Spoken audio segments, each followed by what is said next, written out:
最近日本文壇傳出一個令人極度惋惜嘅消息，一代推理小說巨匠東野圭吾因為患上大腸癌離世，享年68歲。消息傳出後，唔單止係亞洲文學界感到震撼，全球書迷同埋一眾影視製作人亦深表哀悼。究竟呢位推理大師嘅作品點解多年來能夠成為改編影視作品嘅熱門首選，甚至連日本殿堂級男神木村拓哉都要獲得作者親自點名演繹佢筆下嘅角色？當中到底隱藏住咩不為人知嘅創作秘密同埋片場趣事？今日我哋就同大家一齊深入拆解呢部經典系列背後嘅來龍去脈，重溫東野圭吾與木村拓哉之間一段難得嘅合作佳話，睇睇呢部影視經典係點樣誕生。講起東野圭吾，大家腦海入面可能即刻浮現好多經典名作，好似《神探伽利略》系列、《白夜行》等等。呢啲作品多年來一直係影視製作人爭相改編嘅目標。東野圭吾嘅文字有一種魔力，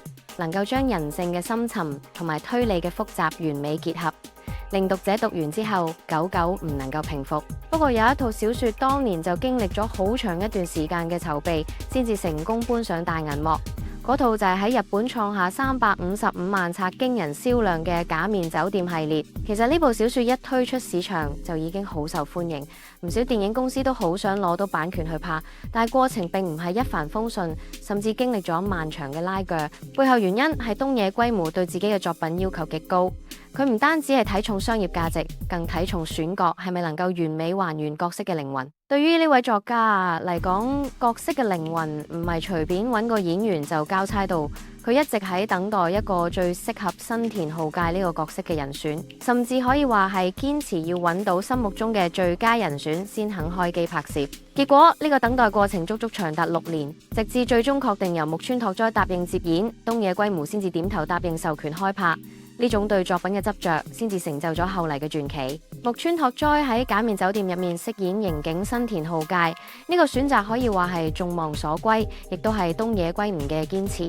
成個製作班底陣容非常鼎盛，由電影《Hero》系列嘅名導演鈴木雅之執導，仲有長澤正美飾演女主角山岸尚美，加上小日向文世、日本影后宋龍子、前田敦子以及名無菜、菜水呢啲實力派演員加盟，班底強大程度一時無兩。不過就算係咁強嘅幕後團隊，喺初期選角嗰陣依然係遇上唔少阻力，因為要揾到一個符合書中角色特質，同時具備強大票房號召力嘅演員，真係唔係一件簡單嘅事。原著入面嘅新田浩介係一個既要展現警察嘅冷靜，又要喺酒店服務業入面學識圓滑嘅角色，難度係數極高。後來電影公司確認由木村拓哉出演，東野圭吾先至鬆一口氣。原來東野圭吾覺得木村拓哉嘅演藝經歷非常豐富，佢多年嚟喺唔同劇集入面磨練出嚟嘅氣場，最能夠演活新田浩介嗰種表面特異固執，但係內心深處又充滿正義感同埋細膩心思嘅複雜個性。加上呢種刑警角色喺木村拓哉以往嘅作品入面好少見，對於觀眾嚟講係充滿新鮮感，話題性十足。最有趣嘅係木村拓哉本人喺拍攝初期，甚至連佢自己都唔知道，原來佢就係作者筆下嘅創作藍本。當時喺宣傳期間，東野圭吾曾透露自己喺撰寫《假面酒店》主角新田浩介時，腦海中其實就係以木村拓哉作為形象去構思嘅。佢筆下嗰種冷峻又帶點玩世不恭嘅眼神，同木村真係如出一轍。而木村喺拍攝嗰陣，其實都未知呢件事，純粹係以演員嘅專業態度去拆解劇本。直至喺片場見到東野圭吾老師嗰陣，佢表現得非常尊敬，甚至有啲忐忑不安。木村仲好謙虛咁樣問東野老師話：由佢嚟演呢個角色真係可以嗎？會唔會達唔到老師嘅要求？會唔會破壞咗大家心目中嘅新田浩介？結果東野圭吾回答得非常乾脆，話完全可以，因為呢部小說本來就係以木村先生你嘅形象去寫嘅，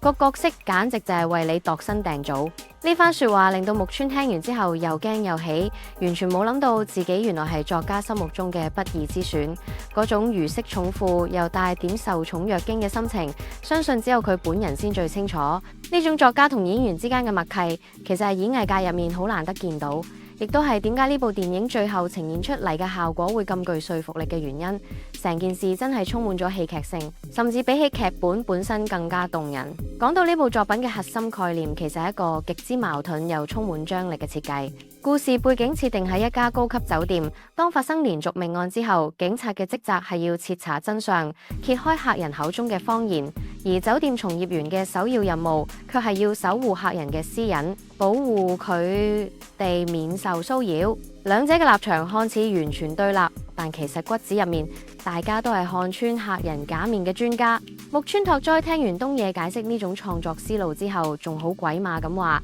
聽落就好似聽緊秘傳醬汁的獨家食譜一樣。大家都覺得呢個比喻非常傳神，因為兩者都係需要深厚功力先可以駕馭得到。警察嘅執法嚴格同酒店嘅服務精神，喺新田浩介同山岸上美呢兩個人物身上碰撞出花火。唔單止係破案咁簡單，仲係對人性嘅一場博弈。電影之所以會成為經典，絕對唔係無緣無故，係靠住呢種細膩嘅鋪排同埋演員對角色嘅精準拿捏，先至可以令呢個故事喺大銀幕上面發光發熱。觀眾喺睇戲嘅時候，亦都會被呢種專業嘅堅持所吸引，感受到每一場戲背後原來都係經過深思熟慮嘅設計。雖然木村拓哉對東野圭吾一直保持住好恭敬嘅態度，但係兩個人相處嗰陣，其實亦都有好調皮同埋搞笑嘅一面。最經典嘅一幕發生喺2021年拍攝電影續集《假面之夜》嗰陣。當時東野圭吾前往片場探班，可能係因為太操勞或者等待時間太長，佢竟然唔小心喺梳化上面睡着咗，完全放低咗大師嘅架子。木村拓哉見到之後冇叫醒老師，反而偷偷地以自拍角度拍下呢張照片，並且好幽默咁樣將呢張相取名為熟睡的大作家。呢張充滿人情味同幽默感嘅合照，隨即喺網上引起熱烈討論，亦都顯示出佢哋兩個人之間嘅關係並唔係傳統意義上嘅高不可攀，而係充滿咗親切感同埋互信。對於影迷嚟講，見到平日嚴肅嘅大師同埋巨星有呢種互動，真係覺得好驚喜。呢啲幕後小故事，往往比起電影本身更加令觀眾覺得窩心，亦都展現咗呢位大師私底下真性情嘅一面，令到更多影迷對兩位偶像多咗一份親近感。彷彿佢哋唔係遙不可及嘅星，而係會喺片場打瞌睡、會互開玩笑嘅朋友。其實東野圭吾嘅作品之所以能夠橫跨咁多年，依然屹立不倒，除咗因為佢對推理情節嘅嚴謹佈局之外，更加重要嘅係佢對人性嘅深刻洞察。佢好少會將焦點單純放喺獵奇或者血腥嘅情節上面，反而更關注人與人之間嘅互動，以及喺極端情況下人嘅反應。好似假面酒店入面嗰種警察與酒店員工嘅磨合，就反映咗社會上唔同階層、唔同專業之間嘅對話。佢嘅寫作風格總係帶有一種令人反思嘅力量，令到讀者或者觀眾喺睇完故事之後，唔單止係得到娛樂，仲會對社會現象有更多嘅思考。呢種能夠引起大眾共鳴嘅特質，亦都係佢作品改編成影視作品之後，往往能夠取得巨大成功嘅根本原因。透過文字，佢成功將複雜嘅社會問題轉化成引人入勝嘅故事，讓大家喺追看情節嘅同時，亦都不自覺咁去審視自身嘅價值觀。佢筆下嘅每一個角色，無論戲份幾多，都好似有血有肉咁。喺呢個充滿謊言嘅社會入面，試圖揾出一條通往真相嘅路，呢份堅持正正就係東野圭吾作品嘅精髓。一代大師離去，絕對係推理文學界嘅重大損失。雖然東野圭吾離開咗我哋，但係佢留低嘅文字同埋嗰啲被改編成經典影視作品嘅角色，將會永遠留喺我哋嘅記憶入面。木村拓哉因為演咗新田浩介呢個角色，又多咗一個代表作。而呢段同東野老師合作嘅佳話，亦都成為咗影迷心入面嘅一段珍貴回憶。我哋每一個人其實都戴住唔同嘅假面喺社會上面生活，東野圭吾就係用佢嘅筆幫我哋拆開嗰層假面，去睇清人性嘅真面目。希望大家喺欣賞佢嘅作品嗰陣，可以更多咁去體會佢文字背後嘅心意。透過影視改編，呢份精神得以繼續傳承。即使作家已經遠去，但佢筆下嘅角色依然會喺唔同嘅銀幕上面繼續演繹住呢個世界嘅善與惡、謊言與真相。我哋永遠都會懷念呢位用文字改變世界嘅推理大師，願佢安息。